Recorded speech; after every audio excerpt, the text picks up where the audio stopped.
Now, we can put this into a string variable if we want to.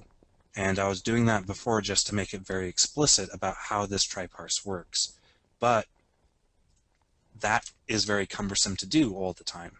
So instead I have right here, my console.readline is being fed directly into my try parse.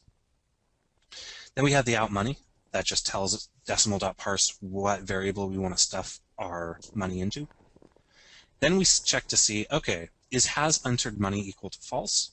If it is, give the user a warning saying that they fail at entering money. Then, after this, go to line 20, which is the final curly brace of this block, jump all the way back to line 11, check to see if has entered money is true or false. If it's false, then run this loop again, and so on, and so on, and so on, until has entered money is true. Has entered money will only ever be true if decimal.tryparse was successful in parsing out the money.